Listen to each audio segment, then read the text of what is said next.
এবার লায়লারে দিল এক সাংবাদিক একদম বাস। সাংবাদিকের কথাগুলো আসলে শুনে আমার খুব ভালো লাগলো এবং খুব ভালো উত্তর দিছে। তো সেই ভিডিওটা আমি আপনাদেরকে দেখাবো। তার আগে কটি কথা আমি বলতে চাই। লায়লা হইল এমন একটা মেয়ে, সে হইল পুরুষ চেস করাটা খুব পছন্দ করে। এই মামুনের সাথে সম্পর্ক হওয়ার আগে তার দুইটি বিয়ে হয় এবং সে দুইজনকে ওইখানে বাচ্চাও আছে, ওই দুইজনকে সে নিজেই ডিভোর্স দেয়।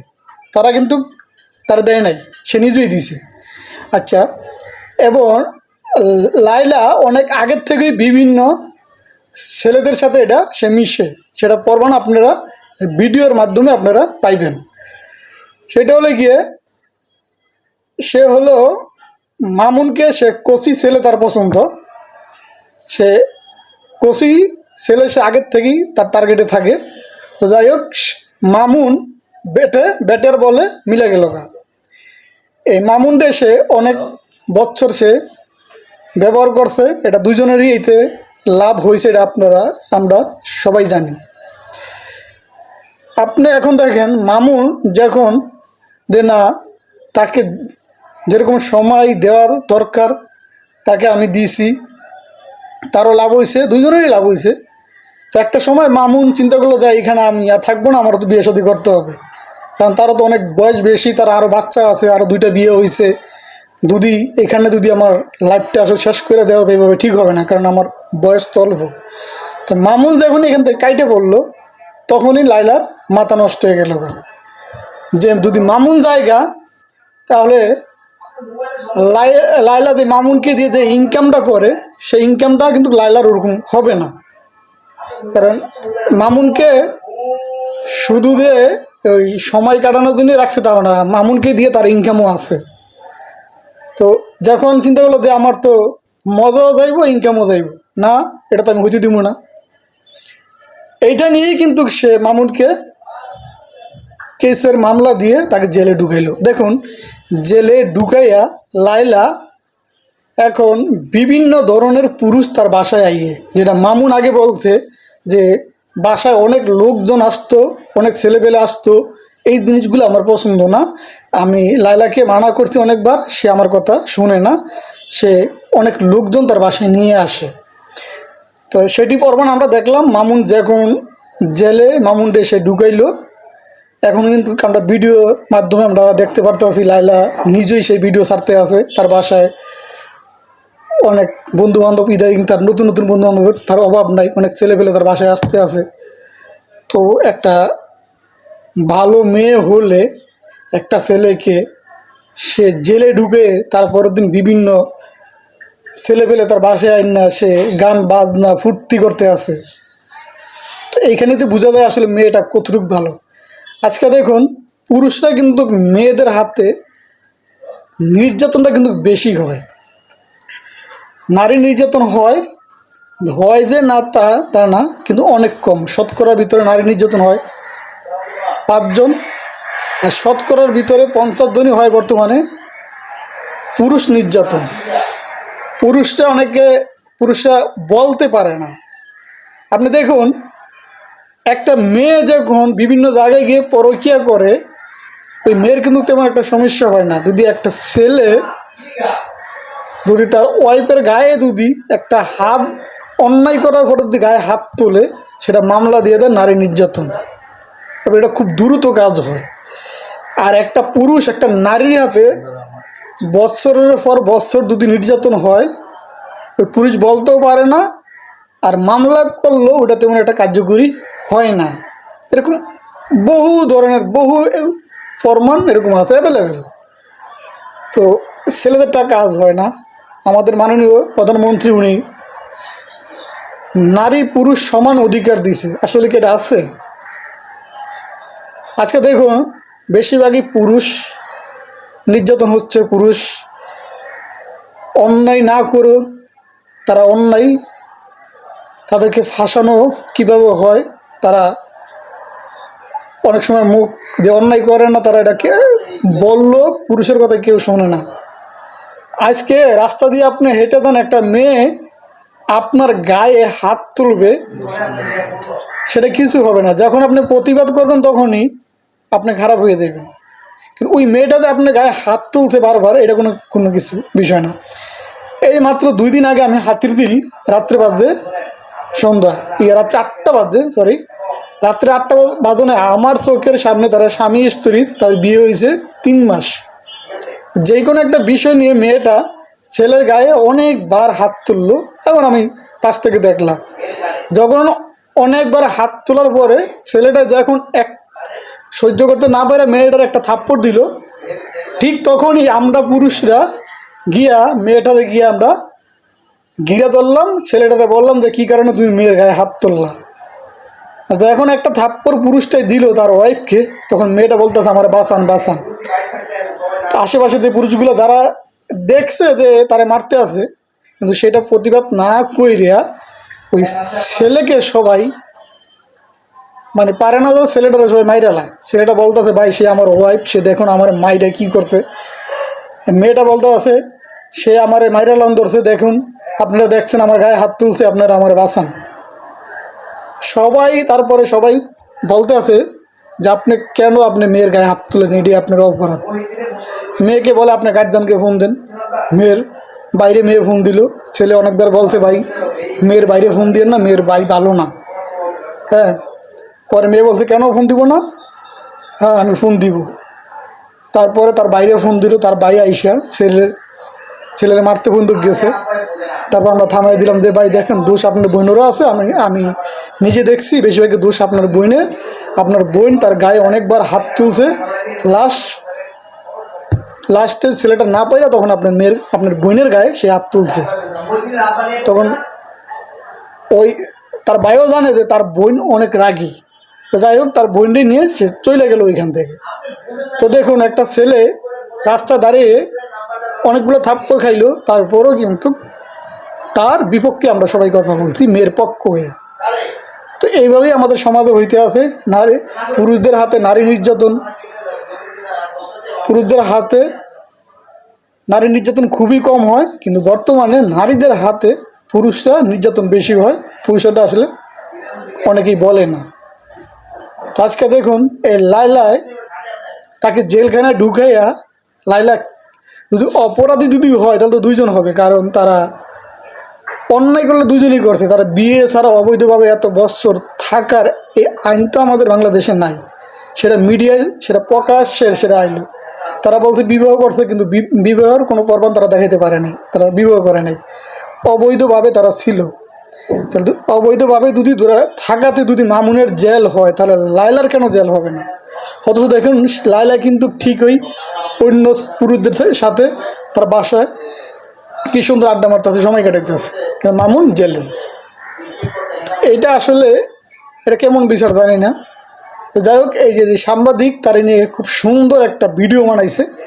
চলুন এই ভিডিওটা আমরা দেখি, আর আপনারা কমেন্টসের মাধ্যমে জানাইবেন, আর আমার চ্যানেলটা অবশ্যই সাবস্ক্রাইব করে। ওই যে একটা ভাইরাল নাটক খেলা, সবসময় আলোচনায় থাকা, সমালোচনায় থাকা, দিন শেষে আবার প্ল্যানিং করে নাটক করে আসা যে আমরা আবার মিলে যাব।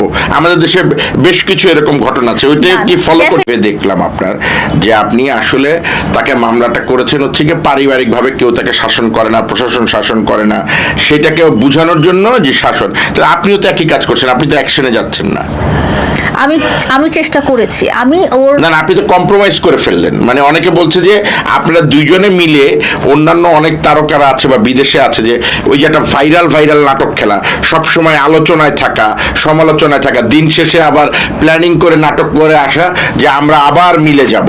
আমাদের দেশে বেশ কিছু এরকম ঘটনা আছে। ওইটাই কি ফলো করে? নাম্বার হচ্ছে প্রিন্স মামুন অলরেডি আমার সাথে যখন ওর পরিচয় তখন থেকেই সে ভাইরাল, তখন থেকেই তার 10 মিলিয়ন প্লাস ফলোয়ার। তার মানে 10 মিলিয়ন প্লাস ফলোয়ার কার হয়? যে ভাইরাল তারই তো হয়, তাই না? আপনার কারো অন্যদের তো আর হবে না। তার মানে সে অলরেডি ভাইরাল, যে অলরেডি ভাইরাল সে আর নতুন কি না বলে আপনারা আমি যেটা বলতে চাচ্ছি যে সে যখন ভাইরাল ছিল তখন শুধু প্রিন্স মামুনই ছিল, এরপরে কিন্তু সে আর প্রিন্স মামুন নাই, এবং ধরেন হচ্ছে গিয়ে সবাই বলা বলি করে যে তারা লাইলা মামুন হয়ে গেছে, এবং টিকটকের যে যুগটা ছিল এবং তার একটা ইমেজ বিভিন্নভাবে কিন্তু নষ্ট হয়েছে, যে টিকটকারদেরকে কিন্তু এখন দেখবেন অনেকেই হেট করে, সো দ্যাট এই সময় কিন্তু টিকটকারদের জায়গাটা নাই, এবং আপনার সাথে এসে আপনাদের একটা কাপল তৈরি হয়েছে আর কি, যে এবং মোটামুটি একটা সময় কিন্তু ভালো একটা ইমেজও তৈরি হয়েছিল, আপনাদের আজকের যে ইমেজ সেই ইমেজটাও তৈরি হয়েছিল, কিন্তু বর্তমান সময় যখন সেই ইমেজটা ধ্বংসের দিকে, আপনারা নতুন নাটক শুরু করেছেন, দেখবেন অনেকেই ট্রোল করে যে আর নিতে পারছি না, আমাদের গণমাধ্যম অনেক কর্মীদেরকে বলে যে তোরা এইসব বিষয় নিয়ে আসিস কেন, মানে মানুষ কিন্তু দেখে এই আপনারা ঝগড়া করছেন, এই মিলে যাচ্ছেন, এই ঝগড়া করছেন মানে লোক দেখানো হয়ে যাচ্ছে, আপনারা কোনো ডাইরেক্ট নিচ্ছেন না, এটা কেন?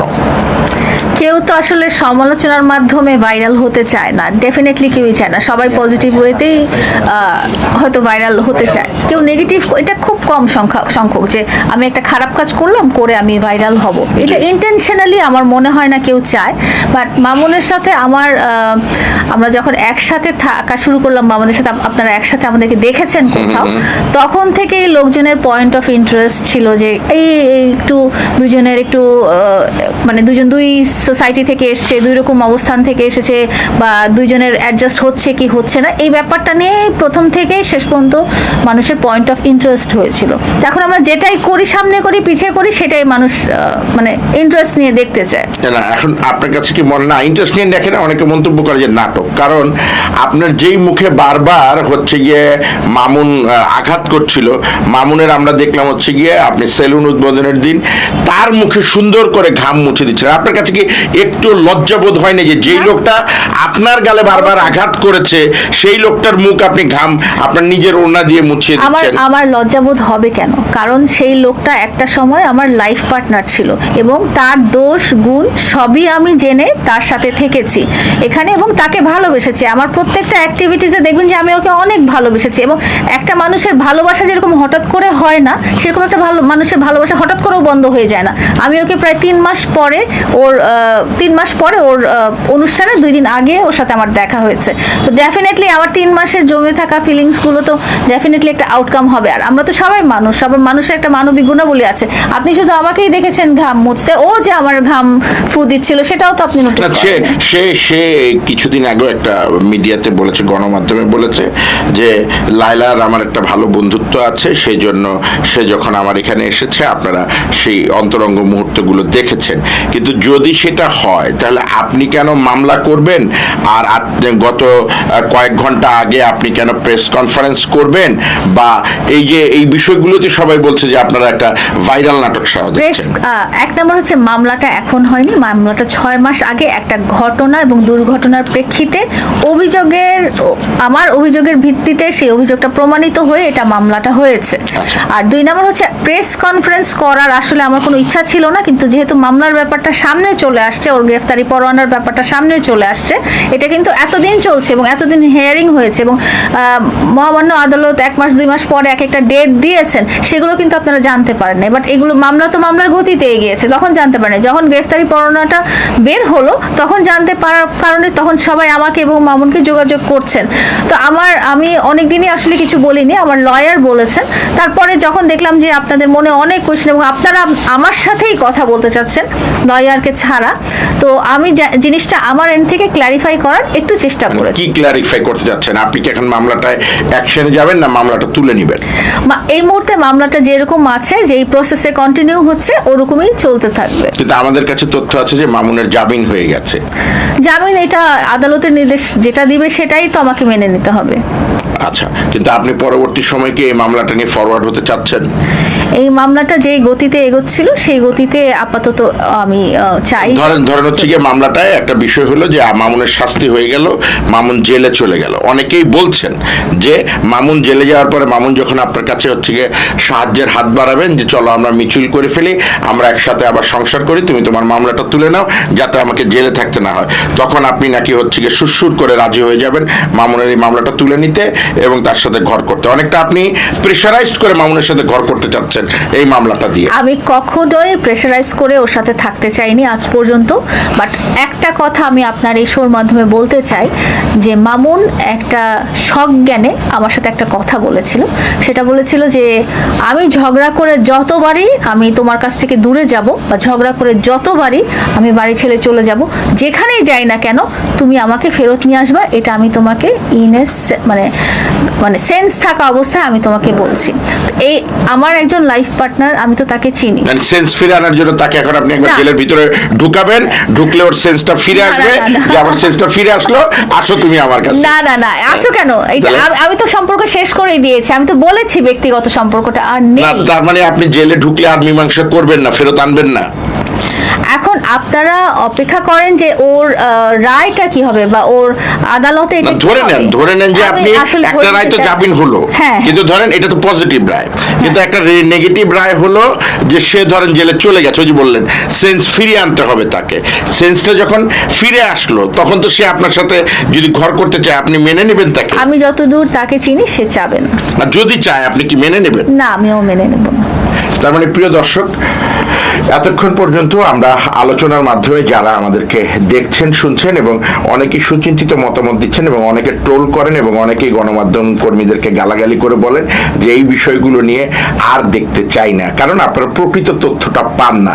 আজকে কিন্তু এই ভার্চুয়াল মিডিয়াতে লায়লা স্বীকার করলো যে রেজাল্ট যাই হোক সে মামুনকে ভালোবাসে, মৃত্যুর আগ পর্যন্ত হয়তো মামুনকে ভালোবাসবে। মামুনও দুই একটি ভিডিওতে বলেছে যে সে লায়লার সাথে একটা ভালো সম্পর্ক আছে, কিন্তু তাদের যে বিবাহিক সম্পর্ক হয়তো রাব্বুল আলামিন চাওয়া ছাড়া আর আপাতত তারা কোনো সিদ্ধান্তে নাই। একদম ক্লিয়ার যে রায় যাই হোক, মামুন জেলে গেল সে হয়তো মামুনকে বের করতে পারে, কিন্তু মামুনের সঙ্গে সে আর সংসার করবে না। তারপরে একটি কথা থেকে যায়, যদি রাব্বুল আলামিন কারো জোড়া লিখে থাকে সেটা আলাদা বিষয়, কিন্তু মানুষ হিসেবে লায়লা আজকে আপনাদের সামনে ক্লিয়ার করে ফেললো সে আর এই সম্পর্ক কন্টিনিউ করতে চায় না। কিন্তু সে যেহেতু একদিনের জন্য হলো মামুনকে ভালোবেসেছিল, সে মামুনের অমঙ্গলও চায় না। এবং যেহেতু ভার্চুয়াল মিডিয়াতে এই বিষয়টি এখন প্রচন্ড আকারে কথা ছড়াছড়ি হচ্ছে, যেন কাদা ছড়া